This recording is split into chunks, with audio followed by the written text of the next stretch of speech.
Hi everybody, thanks so much for tuning in today. My name is Gilian Ortillan, Digital Marketing Lead at Ensemble Travel Group, and you are watching How to Grow Your Email Marketing List. If you've tried to grow your list in the past and you've had limited success, or if you've had some success in the past, but what you're doing doesn't seem to be working anymore, this is the webinar series for you.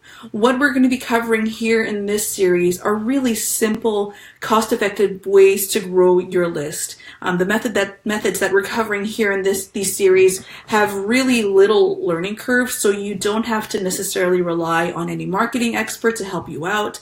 You don't need to know You don't need to have any kind of technological expertise to execute. These are things that you can do on your own, and more importantly, these are methods that are proven to work. So let's get started. Let's see how you can grow your email marketing list.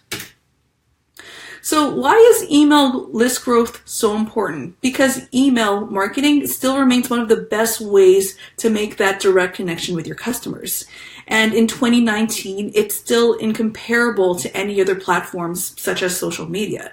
If you don't believe me, take a look at some of these stats. So emails get 6 times the amount of clicks compared to your Facebook homepage. Now, just envision what's on your Facebook dashboard right now. You've got content in the middle, videos, images, posts from your friends. You've got sidebar advertisements, navs, chat dialogue at the bottom. So many things on the screen that are literally begging for you, yelling at you, click me, click me, click me. When it comes to email, however, email is a very focused platform. And when a customer opens up an email from you, you become the center of that focus.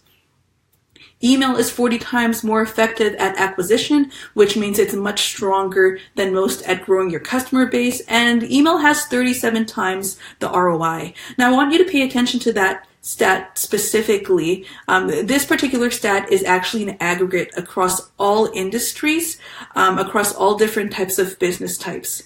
Now, with you, of course, working in the travel industry, if you can send out an email and just even attribute even one booking to that email, the ROI of that email itself would literally be out of this world. What I'm really saying in a nutshell is that email works. And I am really excited to be able to share with you some key strategies, tactics, and systems that you can set up so that you can be more successful at growing your email list and hopefully converting them into real customers. So let's take a look at what's on the agenda for this series. The first part we're going to start with is how to leverage your everyday customer touch points. In other words, how to make sure that subscribing to you stays top of mind for everybody that you connect with at every single opportunity. The second section we're going to look at is how to attract through organic networking. In other words, how do you go outside of your existing network of customers and prospects and turn complete strangers into new subscribers? We're going to talk about that too. And then finally, how do you incentivize signups? This is where we ask ourselves the question, what really compels people to actually want you to be in their inbox, and what can you do to attract them? So one thing you should ask yourself when we look at these methods is that real question of what does all of this cost me? And when I say cost, though, I don't necessarily mean dollar value. Here are the 5 dimensions that you should consider when you're looking at each method for growing your email list. Firstly, effort. How much lift, effort, or action is required of you specifically? How much are you willing to take out of your day to do this? Cost, of course. Is this free? Do you need to invest a little bit of coin to get yourself started? How much time will it take for you? Is it an everyday thing? Is it just a couple of hours that you need to commit initially and then you're off to the races? Or is it something that you need to schedule into your week to be successful? Impact. How much of an impact is it going to make on your list? Should you expect a flood of subscribers right away, or should you expect maybe a passive stream of subscribers to come into your list, which leads us to longevity? Is this an evergreen tactic? Is it a set it and forget it type thing? Or is this a short-term blast that you might need to repeat?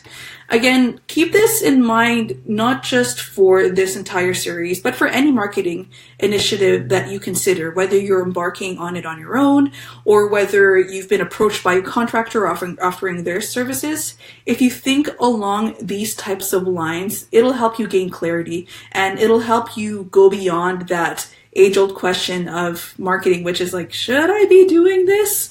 To, is it worth it for me? So the first method we're going to look at in the next video is how to leverage your everyday customer touchpoints.